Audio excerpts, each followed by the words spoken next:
this week. What is a 14-year-old doing with a gun? A police officer is killed in a shootout involving a teenager. Plus, a 3-year-old boy dies after being dumped at a hospital. And mourners gather to remember a woman found dead in Yonkers.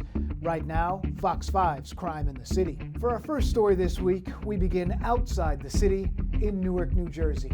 That's where one police officer was killed and another was critically injured in a shooting involving a 14-year-old boy. That teenager is now charged with murder and attempted murder. We are now learning a 14-year-old is being charged with the shooting death of a member of the Newark Police Department. This as we are also learning more about the victim, a detective who was just 26 years old. Fox 5's Richard Jacobus is live in Newark with the latest on this. Richard.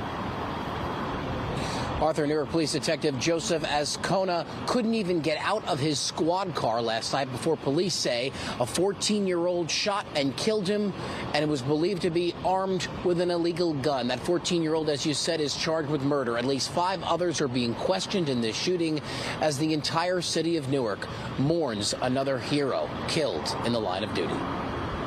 New surveillance video obtained by Fox 5 shows a group of teens running from the scene moments after the killing of a Newark police detective. 26-year-old Joseph Ascona was a 5-year veteran of this department, promoted to detective just 2 years ago.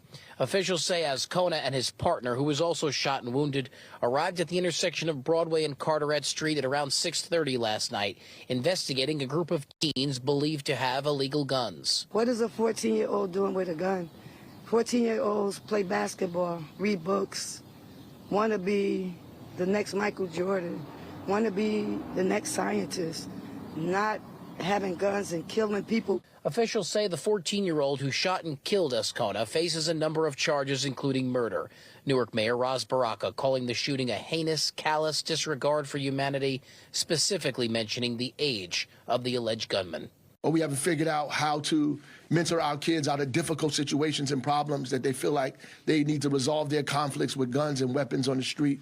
We just have to do a better job. Prosecutors say it was Ascona's detective unit that was responsible for getting illegal guns off of Newark streets, a problem that has been plaguing the city for decades. So this particular unit is the intelligence unit. This is the best of the best that we have to offer in the police division.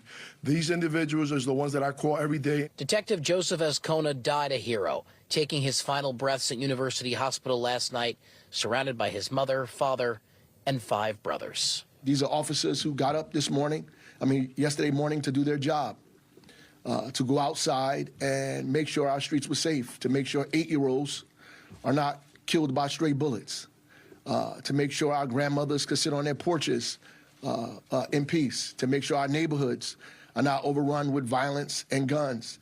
They were doing their job.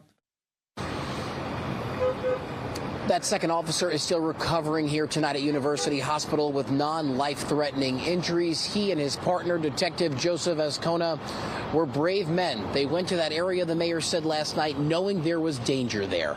No word on when Detective Ascona will be laid to rest. Now here are the rest of the crimes across the 5 boroughs. We head to East Flatbush, Brooklyn, where a 3-year-old boy died after he was dumped at a hospital covered in bruises. A young boy was abandoned at a hospital and pronounced dead. Good Day's Haley Fixler is at the Downstate Medical Center. It's in Wingate, Brooklyn, with the very latest. And Haley, this is very much an ongoing investigation. Good morning, Dan Tashani. Yeah, it is, and it's a very sad story. We know that a badly beaten 3-year-old was taken right here to this hospital yesterday morning. The 2 people who dropped him off then disappeared. So here was what we know. Police say that the little boy was unconscious and unresponsive. He had visible bruising all over his body, and investigators say he was severely beaten. And now they're trying to find the little boy's parents. They have not said whether or not the 2 people who dropped him off are the toddler's parents. Now, this comes just days after another little boy died in Brooklyn. Investigators say they believe he had possible fentanyl poisoning. First responders were called to this women and families shelter in Flatbush on Tuesday after the boy was found unresponsive. And we do know that those parents have now been charged in connection to the little boy's death. Now, investigators here, they're still trying to find the boy's parents and to identify those 2 people who took him to the hospital and then took off. Again, everything is still under investigation. Staying in Brooklyn, we now head to Flatlands. That's where police say a man carrying a box cutter was shot by NYPD detectives after allegedly lunging at them during an altercation. Fox 6's Linda Schmidt is live at the scene with the very latest. Linda, what can you tell us? Well, first of all, that suspect, he was shot by police and he was shot in the chest. He is in the hospital tonight in extremely critical condition. The NYPD, though, saying that he lunged at two detectives with a box cutter. Go ahead, take a look at this video here. Police releasing a picture of the box cutter. They say the suspect had in his hand, and they say a detective had no choice but to shoot him. Now, the incident happened at Utica Avenue and Avenue K in the Flatlands section of Brooklyn. The detectives, who were in plain clothes and in an unmarked car, saw two men arguing. So they pulled over. They approached them and told them that they were police officers. They tried to break up the argument, police say, but they say the suspect would not back down. The detectives gave clear and repeated verbal warnings for the subject to drop the weapon. The subject refused to comply with this directive. The male then walked away from the detectives around the car in an attempt to re-engage in this altercation. The subject closed the distance between several feet toward the detective. The detective then was forced to discharge one round from his firearm. Now, at another scene that was just a few blocks away, there were other police officers who were responding to this scene, and they were involved in a crash. Again, just a few blocks away, the two officers and four civilians were taken to the hospital. Thankfully, all non-life-threatening injuries. And the chief of detectives, Joseph Kenny, also telling us at the news conference here that happened shortly before 5 o'clock that the suspect has a history of mental health issues, and they have had 3 run-ins with him in the past, 2 in 2017 and 2018. And they say there is surveillance video from this scene here that shows the suspect throwing an object at a passing car. It was the driver of that car who then got out, and the two of them started arguing. So that's how all of this started, according to the NYPD. Also in Brooklyn, we travel to Williamsburg, where police discover a man dead from a gunshot wound to the head. And this morning, police are investigating the deadly shooting of a man. This is in Williamsburg, Brooklyn. It happened shortly after 2 o'clock yesterday afternoon. Officers responded to a 911 call and found the unconscious victim on Messerol Street with a gunshot wound to his head. The 21-year-old was later pronounced dead at the hospital. Police say the gunman left the scene on a scooter. An open investigation. Up in the Bronx, police say these suspects riding on bikes were targeting people, ripping off their chains and riding away. Police in the Bronx are looking for suspects in a series of chain robberies. Now, officials are releasing these images of those suspects. Police say that there were 4 robberies which took place last month and this month.